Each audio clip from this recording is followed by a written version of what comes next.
Bloomberg Audio Studios. Podcasts, radio, news.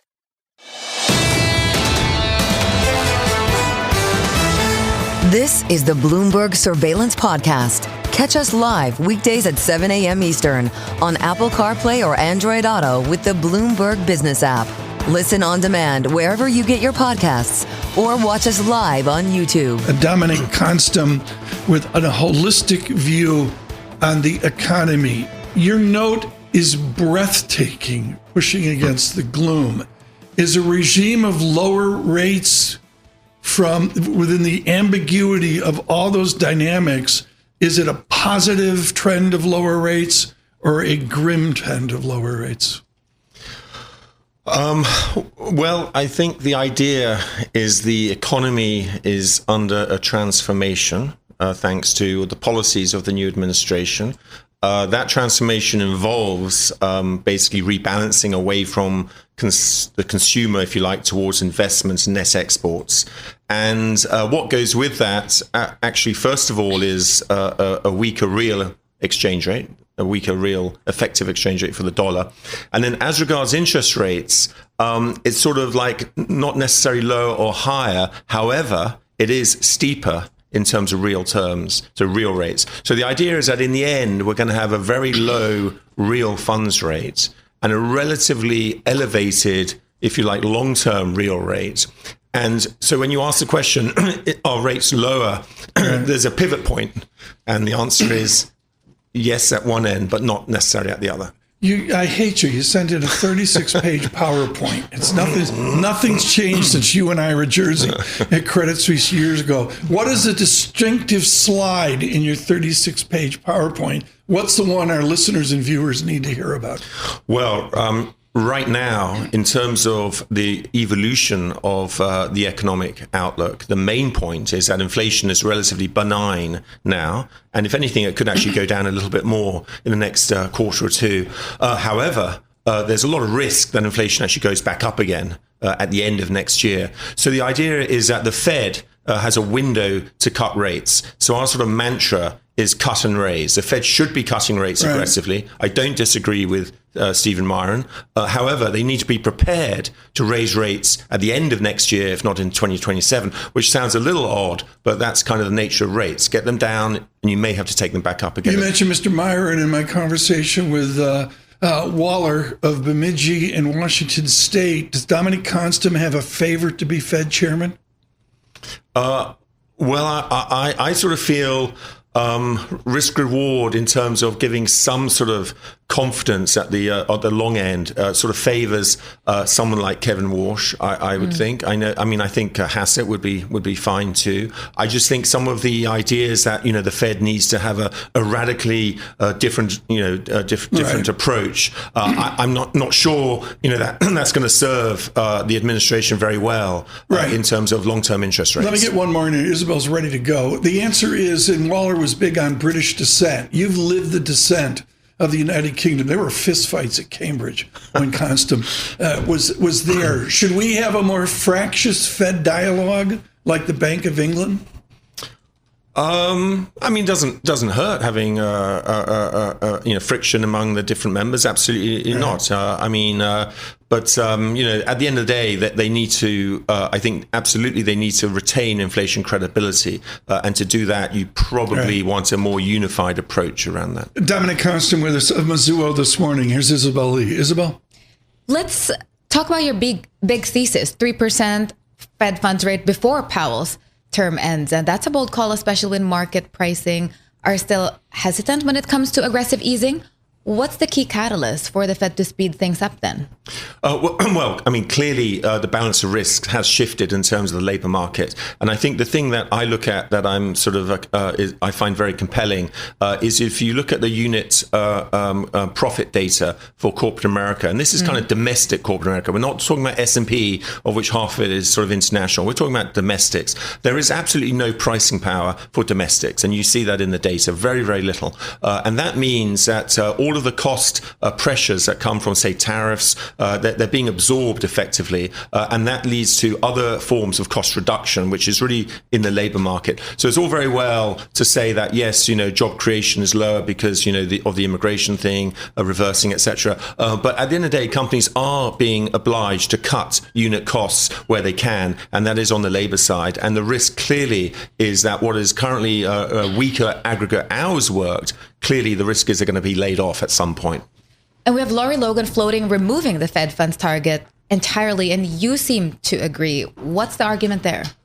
Well, that's a brilliant question and topic, and it's very interesting. Never say my questions are brilliant. Yeah. Continue with I'll throw something out there. Just basically, not a lot of people are buying treasuries. Let's be honest, and there's a lot of treasury supply out there. And when I say not a lot, it's obviously foreign demand seems to be waning from the traditional sources. Banks are buying more treasuries. There's definitely a whole push to get banks to buy even more through deregulation. But the big treasury owners, believe it or not, are through the basis trades. It's obviously showing up in terms of non-bank financial entities that are buying a lot of treasuries. And in a way, there's nothing necessarily wrong with that because, there's liquidity risk, but there's no sort of duration risk. There might eventually be credit risk, right. But, why not have, that expanding? If Lori Logan goes out and gets rid of the funds targets and targets repo, you actually take away a big liquidity concern for the hedge funds that are doing this trade. And in a way, it might be another avenue by which you get a lot of treasuries absorbed in non-traditional areas. And you don't need to rely on the Chinese, for example, or the Japanese to buy our treasuries. Dominic Konstam with us, and we continue here. He's with Mizuho, an extended conversation for Global Wall Street. Isabelle Lee. I have real trouble with the Myron certitude and others, given the Newtonian plug and chug of the Taylor rule. We really don't know R-starred. I told Waller there's 2 R-stards for this split, torn asunder America. We don't know the output gap. How blind are we, Dominic, right now?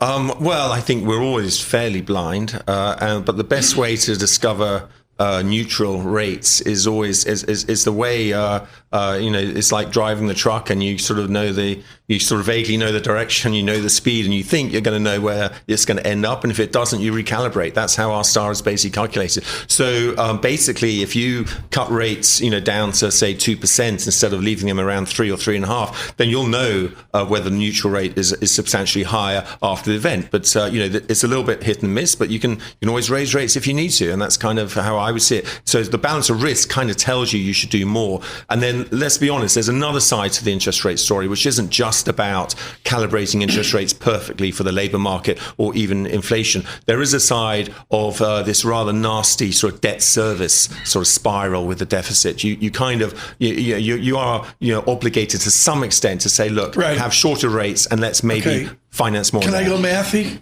Let's go mathy. On debt service, how nonlinear is it? I mean, if it's an accelerant through a higher yield, do you have in your head where we lose the linearity of the calmness of debt service? All of a sudden, boom. Yeah, absolutely. It gets very nonlinear.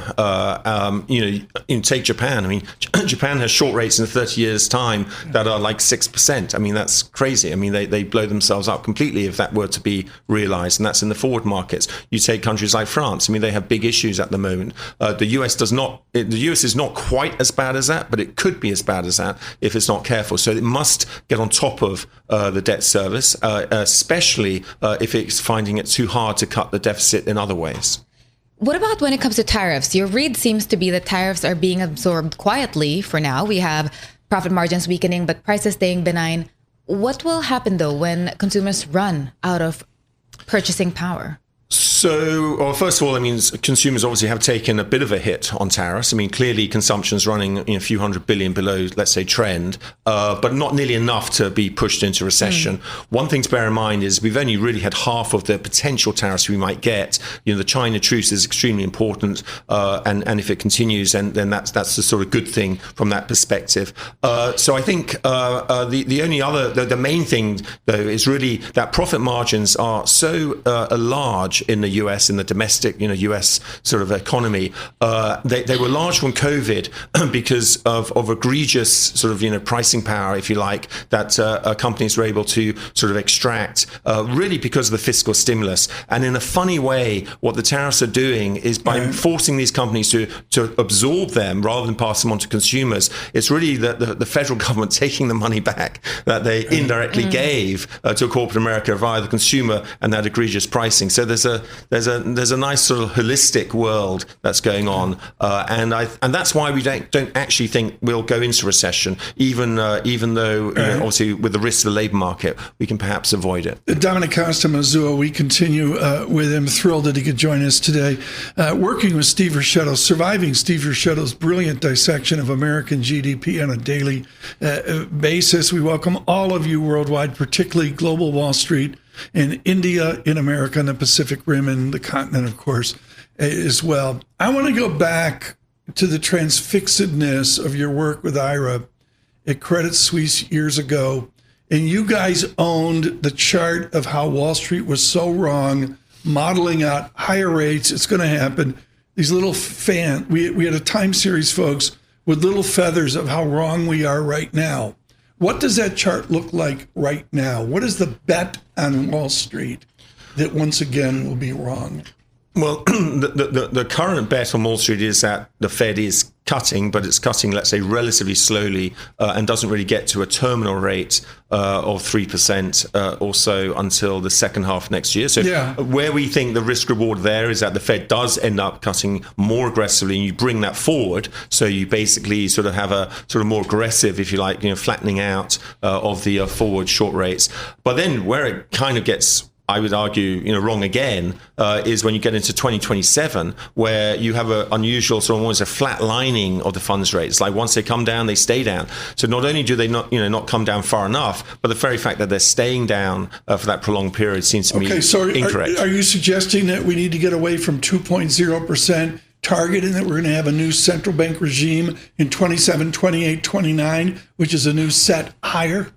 Yeah, I think it kind of depends on what the administration wants to do about inflation. I mean, whether they tolerate it or not. So I think in a conventional way, if they tolerate, say, inflation up around 4% for a while, and they do that because of, say, the debt service things, then you will have a lot of price. Yeah. Are you modeling? I got to make some news here. Isabelle needs news. Are we modeling 4% inflation? One of my models, and I'm very proud of, models 4% core CPI and rising in 2027. Yes.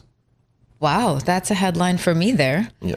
What about, so then the market doesn't seem to be fully bought in when it comes to the Fed accelerating rate cuts. So is that a communication issue from the Fed, or is that inflation anxiety? Why do you think there's a disconnect there? To be honest, I think Powell would be much more committed to bringing rates down further if President Trump wasn't sort of so interfering in Fed policy. I think it's almost a kind of like a pride moment. He'll end up doing it, but he just can't sort of preemptively say he'll do it. That's my perspective. But.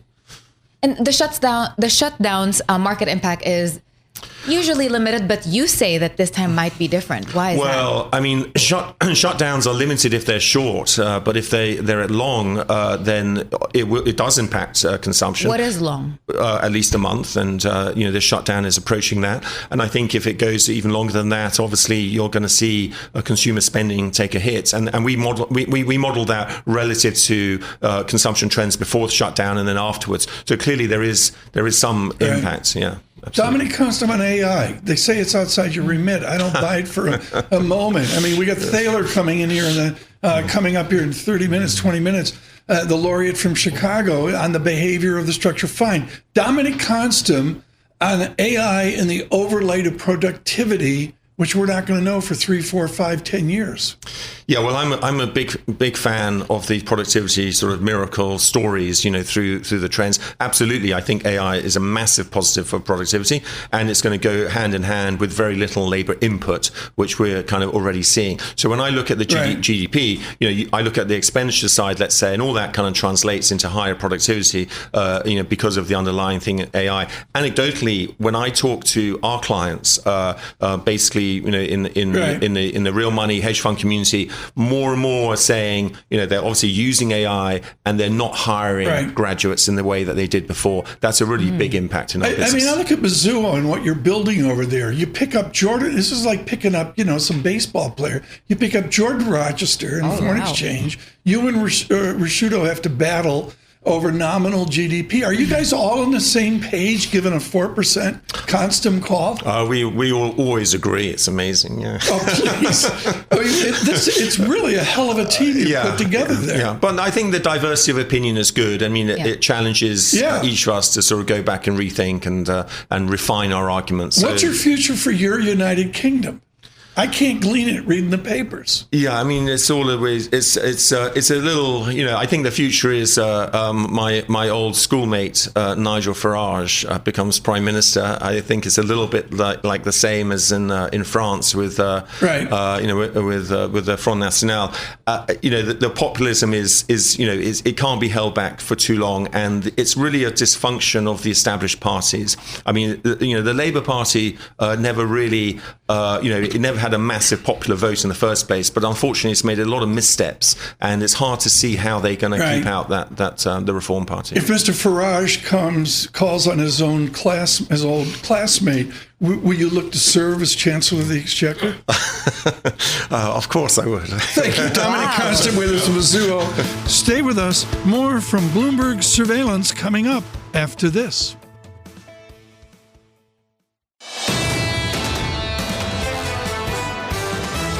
You're listening to the Bloomberg Surveillance Podcast. Catch us live weekday afternoons from 7 to 10 a.m. Eastern. Listen on Apple CarPlay and Android Auto with the Bloomberg Business app. Or watch us live on YouTube. Yelena Shulyatyeva joins us right now, and has frankly never been a more important conversation. She's with the Conference Board, which goes back to 1916. Full disclosure, it was religion to my grandfather. They are different. They have a huge history of data collection and the mood, and in a massive government shutdown, it's not that you're it, but you're the ones that have been tested time and time again in shutdowns. What is your message about what's really going on is we're dataless? Well, I can guarantee you'll get another data point from the Conference Board next Tuesday when the CCI index will be released, and we'll get another gauge of how consumers are feeling in this economy. And another data point I would like to talk about is the CEO confidence that we received last week. And that hasn't been much of an improvement on the CEO confidence front, actually. They're saying that, things are probably okay, but the CEO confidence is still below the 50 break-even level. What's the back testing on CEO confidence? Is it a legitimate time series? Absolutely. It tracks investment, business investment, and the thing that I watch mostly is business investment plans. So that's a gauge for telling you what happens to business investment going forward. Yes, and only 4% of CEOs are expecting a recession, but growth is still projected to decelerate. What's behind this cautious optimism, and what does it signal to the business cycle heading into next year? There's still a lot of uncertainty. There's still a lot of uncertainty about where tariffs would land. That's a lot of uncertainty about the AI impact and regulation and geopolitics as well. So those are top concerns for the C-suite people, and I think that's an important thing to remember when you talk about outlook for next year. So the shutdown is having ripple effects, not just in GDP, but in confidence also. Where are you seeing the most visible signs of disruption when it comes to the data, whether it's employment or the CPI print that's delayed? For us economists, the data flow is disrupted. That's it. Already is happening, and we have much lower visibility in terms of how to think about the economy. But in terms of the overall impact on the economy, it's still moderate, but it will be non-linear. So it doesn't go like, 1 to 2 tenths of a percent each week. It's non-linear. So first week, it's minimal. Second week, third week, when people start missing the paychecks, that could be much more significant. And I think if it moves into November, we will talk a little bit more about the economic impact. So speaking of inflation, we may be heading into a hotter print this Friday. Do you think that the Fed can afford to stick to its gradual plan of easing if inflation holds above 3%? Absolutely. That's what Chair Powell said at the NAPE meeting last week. It was an amazing speech by the Fed chair, and he just basically confirmed, it's about the risks. It's about the risks to the labor market, not particular data. So is that their implicit target now, 3%? Well, that's a tough question. I think they still believe they can get lower, but they are not really speaking about it explicitly. Yelena, thanks so much. Yelena Shulyatyeva with us with the Conference Board with their important data coming out. Stay with us. More from Bloomberg Surveillance coming up after this.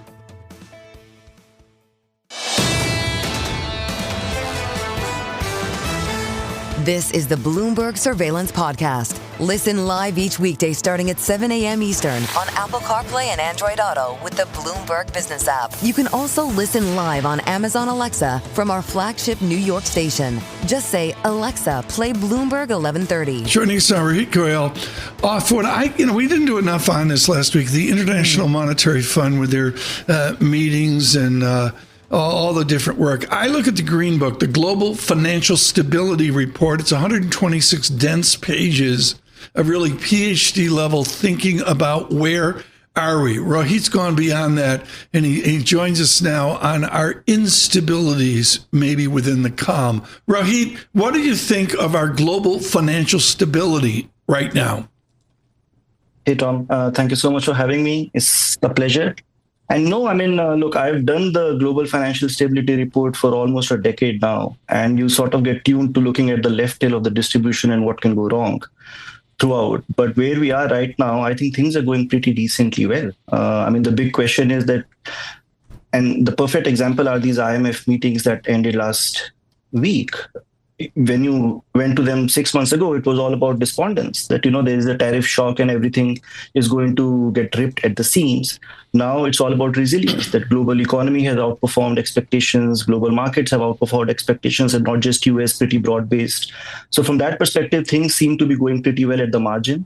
In terms of instability, I would still argue that the biggest risk in the market remains on the US bond market side, right, and how inflation people are sort of passing it by. But I think, in my view, that's a mispriced risk that the IMF does wonderful stress tests. They'll look at, stress episodes is what they call them, where they pretend bad things happen.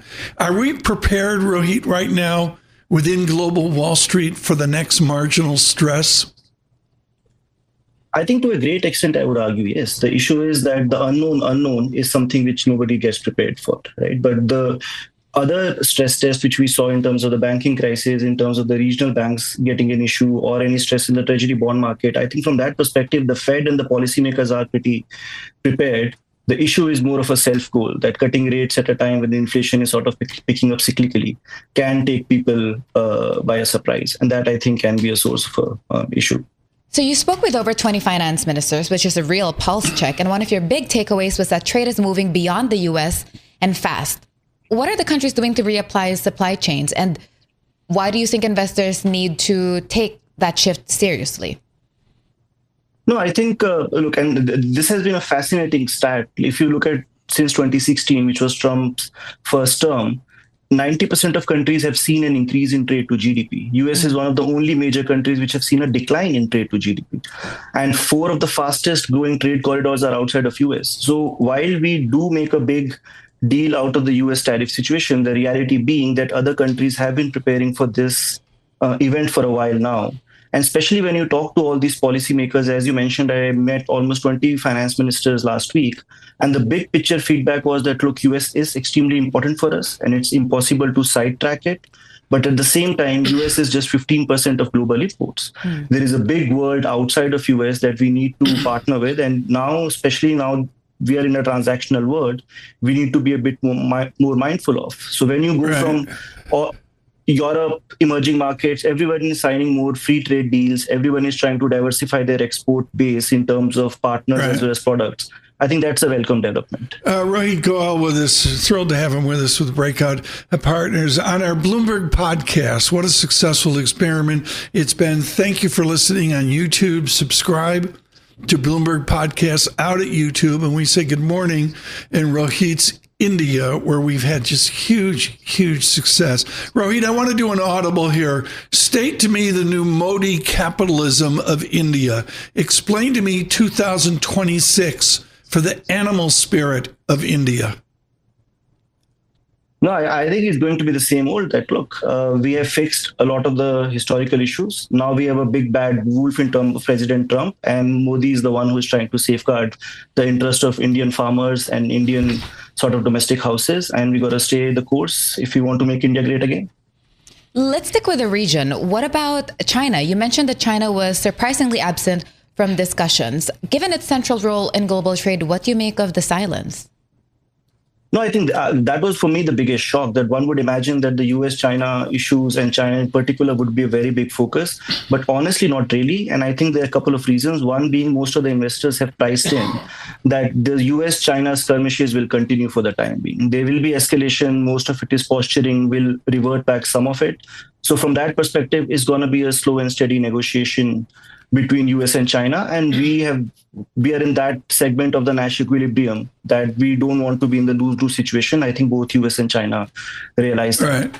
A bigger focus for me was how the emerging markets are talking about the China manufacturing glut and how the oversupply is sort of killing their own domestic manufacturing industries. And there is a big focus to make sure that that doesn't really take roots. Right. Rohit, thank you so much. Rohit Goel with us. Please, we'd love to see you in studio at some point. Rohit Goel is with Breakout Capital Partners. Stay with us. More from Bloomberg Surveillance coming up after this.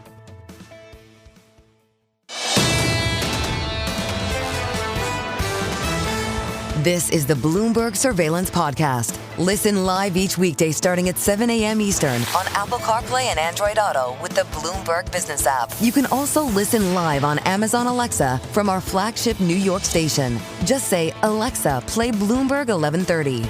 Andrew Siciliano joins us, partner trading customs practice at KPMG. This could be a 3-hour interview this morning. You are a licensed U.S. customs broker. All of a sudden, everything seems arbitrary. When Isabelle Lee gets something from Dior or Hermes in Paris, she has no idea if there's going to be a customer tariff on it. Have you ever seen it this nuts? No, it's been extremely volatile, uncertain, really complicated too. The rules are consistently changing, Tom. So if you think about it today, there are country-specific tariffs, industry-specific tariffs, there's trade deals taking place, and there's a bunch of investigations that are still underway that we don't even know what the impact is going to be. Okay, but JFK, okay, they come in a cargo plane. Okay. Are there people like you, licensed customs brokers, figuring out what's in each bundle? Well, what a broker does, a broker will help clear the shipments, right? So they will file the customs entry with U.S. Customs. On that entry is where you declare all these tariffs. So that is the point of contact with customs to disclose all the tariffs to customs.